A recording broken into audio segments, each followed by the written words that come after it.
Hola, soy FJ García y estoy aquí para hablaros del cine de catástrofes.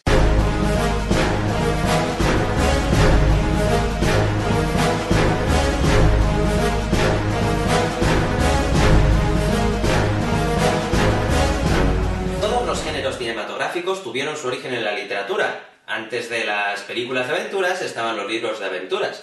Antes de las películas dramáticas estaban las tragedias griegas. Antes de las películas épicas estaba el Cantar del mío Cid. Pero realmente no ha habido una tradición literaria respecto a las catástrofes. Por lo menos nada relacionado con las películas catastróficas tal y como las conocemos hoy en día. Esto yo creo que se debe a que las catástrofes son algo muy visual. Ya se trate de un volcán, un terremoto o una bomba atómica, puede que sea un desastre para la humanidad, pero no deja de ser un espectáculo para nuestros ojos. El apogeo del cine catastrófico tuvo lugar en los años 70, pero antes echemos un vistazo a todos los precursores de las décadas anteriores, películas que no son puramente catastróficas, pero tenían elementos que caracterizarían el cine catastrófico en el futuro. Por ejemplo, esta es Fire, un cortometraje mudo y en blanco y negro sobre unos bomberos que van a apagar un incendio. En cierto modo, la primera película catastrófica de la historia. 1912 marcó un antes y un después en el género, es el año en el que se hundió el Titanic, y unos meses después ya se había estrenado una película sobre ello. ¿Os acordáis cuando salió World Trade Center, la película sobre las Torres Gemelas? Mucha gente se quejó de que solo hacía unos años que había ocurrido el 11S. Ya, pues imaginaros cómo se sentirían los familiares de las víctimas del Titanic cuando salió una película solo unos meses después. En realidad parece ser que esa primera película era una propaganda nazi, dejando en ridículo a los americanos por dejar que ocurriera ese desastre. Pero ciertamente no fue la única. Hay como 15 películas más sobre el Titanic, sin contar una serie de películas animadas italianas que no conocen ni Dios y que mejor que sigan en la sombra para siempre. En 1928 se estrenó El Arca de Noé, una versión del clásico de la Biblia donde Dios se carga a toda la población del planeta ahogándolos. En sí misma no es catastrófica porque se centra más en la vida de Noé y esas cosas, pero la escena en la que la gente se muere por culpa de una gran ola aparentemente fue tan fuerte que se murieron hasta un par de extras. Esta película es interesante por ser una de las primeras películas habladas.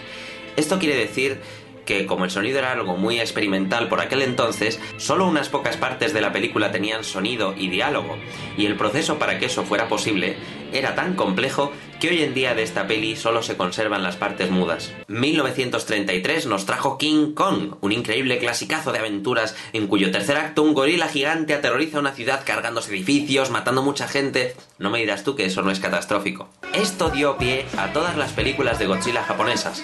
La primera fue en 1954 y desde entonces no han dejado de hacer segundas partes, remakes, segundas partes de los remakes, reimaginaciones, autoparodias, así hasta llegar a unas 30 películas oficiales. La última siendo Godzilla Final Wars de 2004. Un exitazo en Japón debido al temor de la guerra atómica, el monstruo también es famoso internacionalmente, pero la serie de películas en sí se considera más bien de culto fuera de las tierras niponas. En 1960 tuvimos The Last Voyage.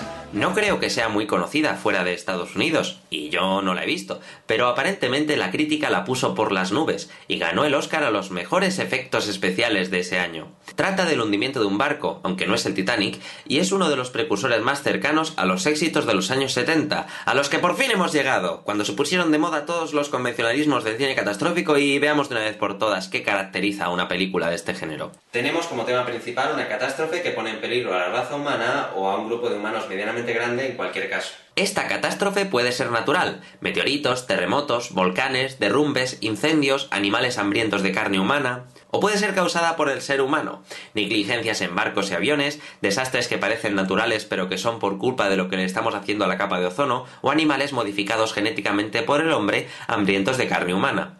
O también puede ser sobrenatural: virus, mutaciones, apocalipsis zombies, extraterrestres y animales modificados genéticamente por los extraterrestres hambrientos de carne humana.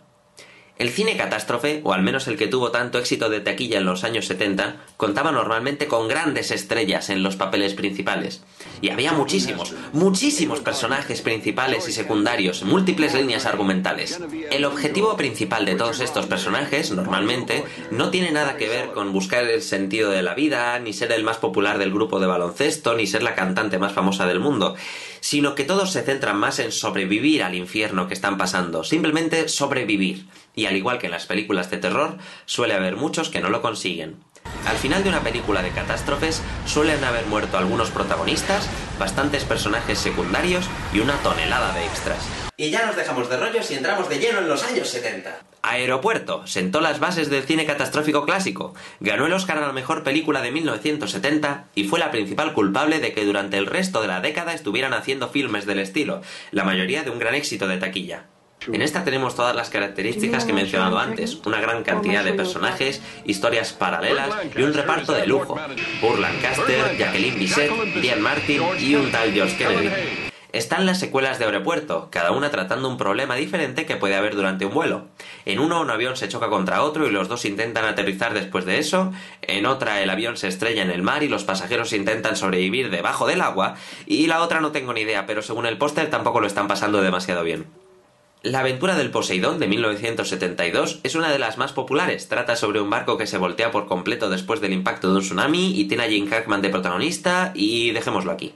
1974 fue un año intenso. Se estrenaron El Coloso en Llamas y Terremoto, otros dos hitos del género.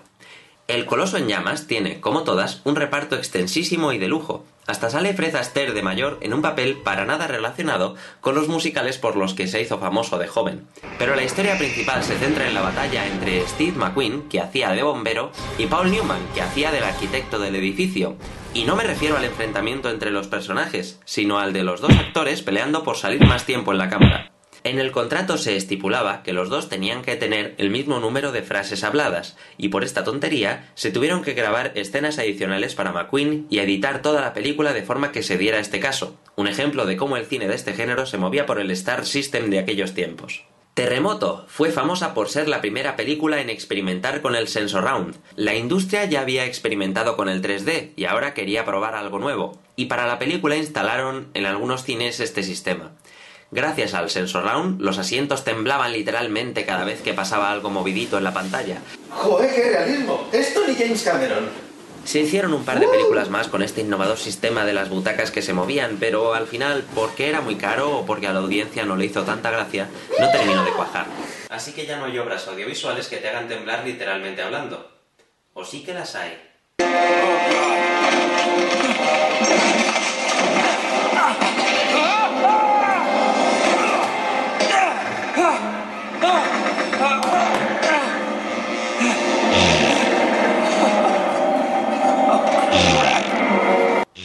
Creo que esta chorradilla es heredera del Sensurround.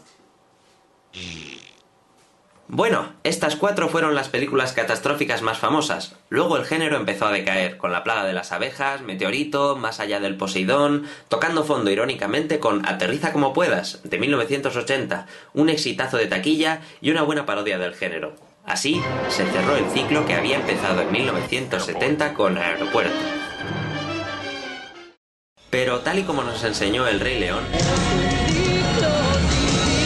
el ciclo no tiene fin, y hubo un revival del género a mediados y finales de los 90. Independence Day, Volcano, Atrapados en el túnel, todas ellas abucheadas por la crítica.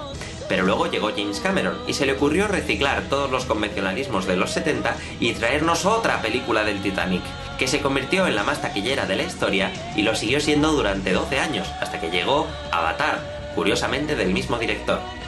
Uno de nuestros contemporáneos del género es Roland Emmerich, que yo creo que odia a la humanidad porque no deja de darnos leches cada 2x3. Dirigió Independence Day, el remake de Godzilla, El día de mañana y recientemente 2012, todas ellas unas chufas apaleadas por la crítica, pero innegablemente populares. Y aún se siguen estrenando películas catastróficas. Este año hemos tenido Skyline y Battle Los Ángeles, las dos sobre invasiones alienígenas y estas cosas.